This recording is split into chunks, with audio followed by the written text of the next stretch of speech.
Hello అండి, welcome to Nafsheer kitchen. ఈరోజు special Vinayaka Chavithi స్పెషల్గా ఉండ్రాళ్ళ పప్పు పాయసం అండి. ఇది చాలా పాతకాలపు పద్ధతి. చాలా అంటే చాలా సింపుల్గా ఈజీగా మనం దీన్ని ప్రిపేర్ చేసుకోవచ్చు. ఎలా తయారు చేయాలో చూపించబోతున్నాను. ముందుగా స్టవ్ వెలిగించి ఒక పాత్ర పెట్టేసి 1 కప్పు వరకు నీళ్ళైతే తీసుకున్నానండి. అలాగే చిటికుడు సాల్ట్, 1 స్పూన్ ఉప్పు, 1 స్పూన్ నెయ్యి వేసేసి బాగా కరిగాక 1 కప్పుకి 1 కప్పు వరకు బియ్యం పిండి అయితే తీసుకున్నానండి. నేనైతే పొడి బియ్యం అయితే తీసుకున్నానండి. మీ కనుక తడి బియ్యం తీసుకున్నట్లయితే 1/4 కప్పు వరకు వాటర్ అయితే తీసుకోవాల్సి ఉంటుంది. ఎందుకంటే తడి బియ్యంలో తేమ ఉంటుంది కాబట్టి నీళ్లు ఎక్కువైపోతాయి. అందుకని 1/4 కప్పు వేసుకోండి. నేనైతే పొడి బియ్యం తీసుకున్నాను కాబట్టి 1 కప్పు వరకు తీసుకొని ఈ విధంగా 2 నిమిషాలు ఉడికిన తర్వాత మూత పెట్టేసి స్టవ్ ఆఫ్ చేసేసానండి. తర్వాత కొద్దిగా చల్లారాక, మరీ చల్లార్చకూడదండి, ఒక ప్లేట్లో ట్రాన్స్ఫర్ చేసుకోవాలి. ఇది వేడిగా ఉన్నప్పుడే మనం చేయాలండి.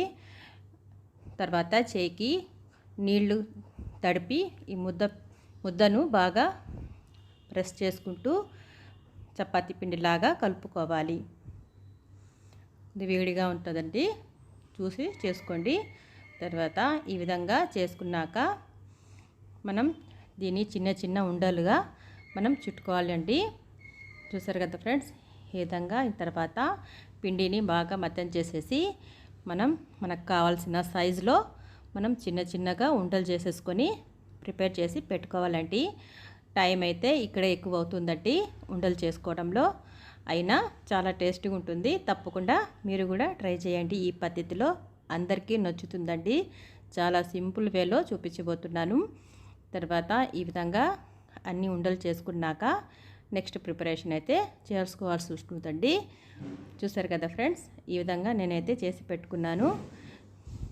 తర్వాత మనం ఒక బౌల్ తీసేసుకొని ఇందులో ఏ కప్పుతో రైస్ పొడి తీసుకున్నానో అలాగే అదే కప్పుతో 1 కప్పు వరకు తురిమిన బెల్లం, 1/2 కప్పు వరకు చక్కెరను తీసుకొని తర్వాత సేమ్ క్వాంటిటీలో వాటర్ అయితే తీసుకున్నానండి. 1.5 కప్పు వరకు దీన్నైతే బాగా కరిగినివ్వాలి. కరిగాక వేరొక మందపాటి బౌల్ అయితే తీసుకొని ఇందులో ఫిల్టర్ చేసేసానండి. ఏమైనా కణితలుంటే వచ్చేస్తాయి.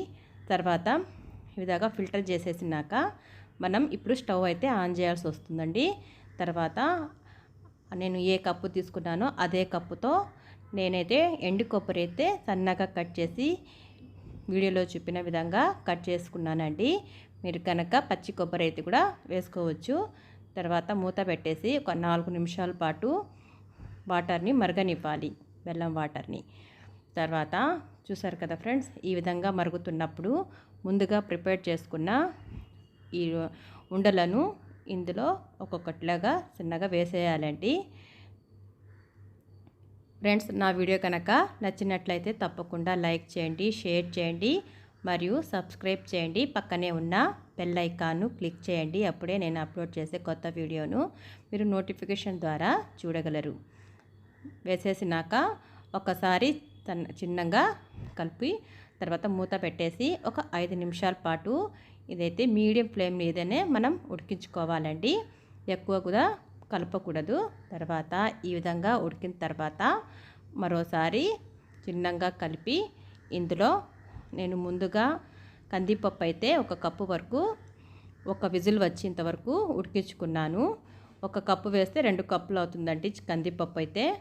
అలాగే 2 కప్పుల కందిపప్పు ఈ విధంగా ఉడికించుకొని ఇందులో వేసేసి మరో 5 నిమిషాల పాటు మీడియం ఫ్లేమ్ మీదనే మూత పెట్టేసి ఉడికినివ్వాలండి.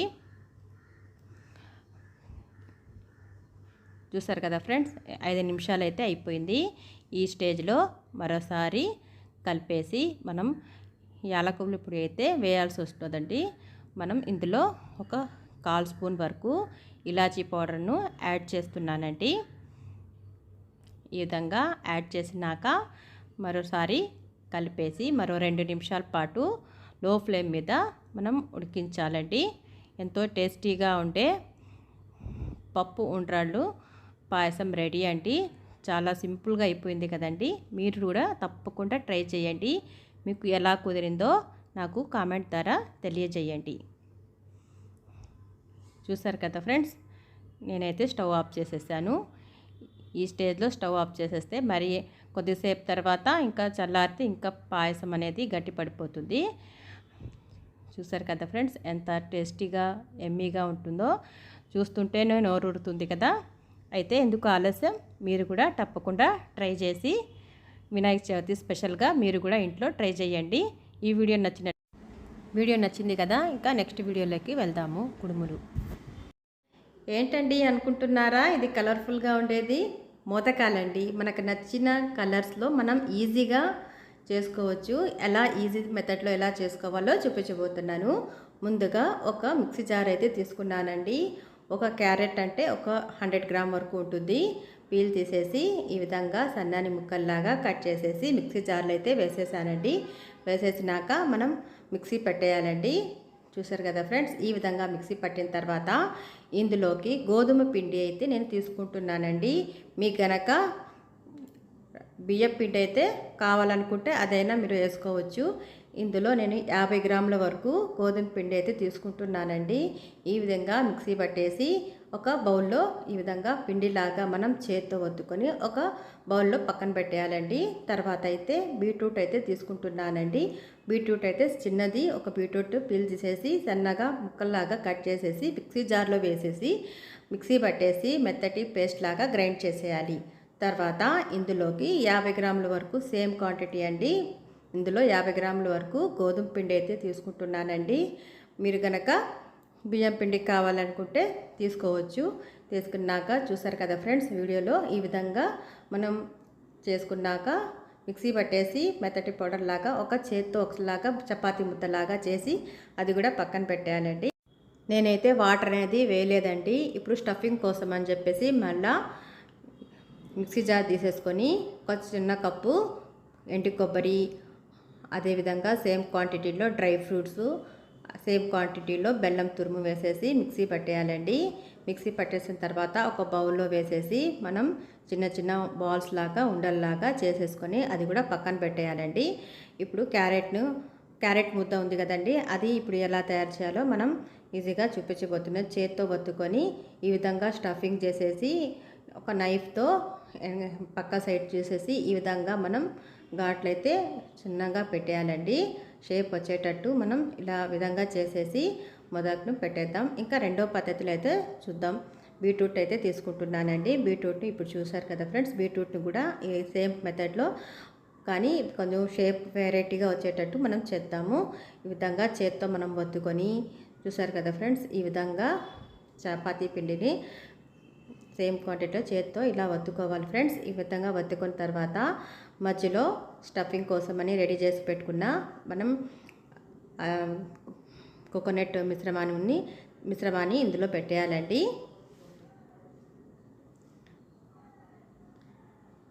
మిశ్రమాన్ని ఇందులో పెట్టేసి ఫోల్డింగ్ చూసారు కదా ఫ్రెండ్స్, ఈ విధంగా మనం ఈజీగా చేసుకోవచ్చు. ఫ్రెండ్స్, నా వీడియో కనుక మీకు నచ్చినట్లయితే లైక్ ఇవ్వండి, షేర్ చేయండి మరియు సబ్స్క్రైబ్ చేయండి. పక్కనే ఉన్న బెల్ ఐకాన్ను క్లిక్ చేయండి. అప్పుడే నేను అప్లోడ్ చేసే కొత్త వీడియోను మీరు నోటిఫికేషన్ ద్వారా చూడగలరు. మీకు కనుక ఇది నచ్చినట్లయితే మీరు కూడా తప్పకుండా ట్రై చేసి చూడండి. టేస్ట్ కూడా చాలా అంటే చాలా బాగుంది. మనం సింపుల్గా కలర్ఫుల్గా కావాలనుకున్నప్పుడు ఇలాగా కూడా మనం చేసుకుని చేస్తే చాలా అంటే చాలా వెరైటీగా అనిపిస్తుంది కదా ఫ్రెండ్స్. మీరు కూడా తప్పకుండా ట్రై చేయండి. చూసారు కదా ఫ్రెండ్స్, ఈ వీడియో అయితే ఈ విధంగా వీడియోలో చూపినట్లు మనం మొదకాలను షేప్ ఇస్తూ మనం చేసుకోవాలి.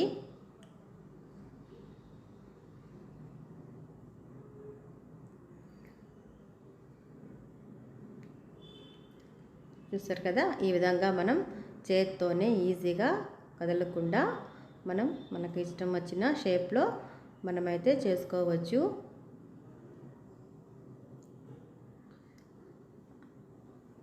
అంతే ఫ్రెండ్స్, చాలా ఈజీగా మనం చేసుకోవచ్చు.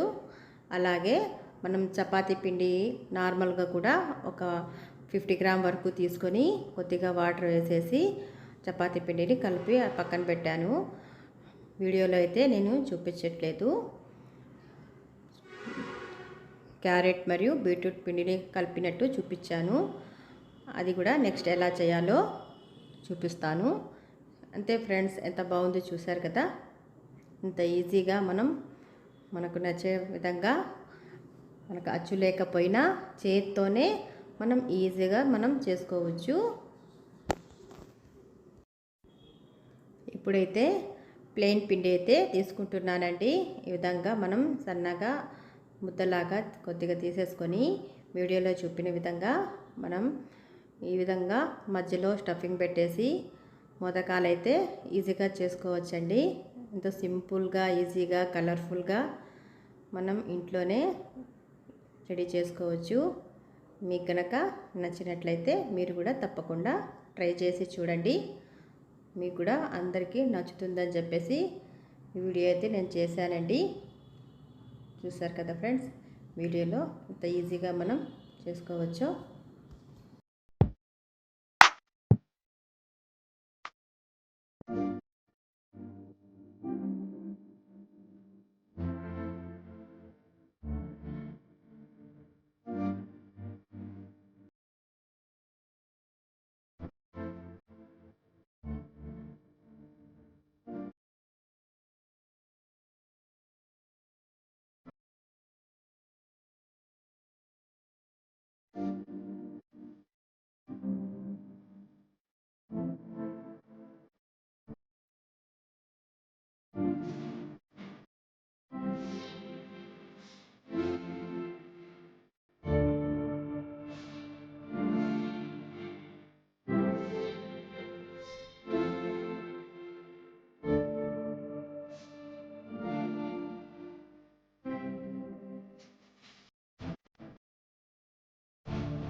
చూసారు కదా ఫ్రెండ్స్, ఈ విధంగా నేను మోదకాలు అయితే చేసి పక్కన పెట్టేసుకున్నానండి.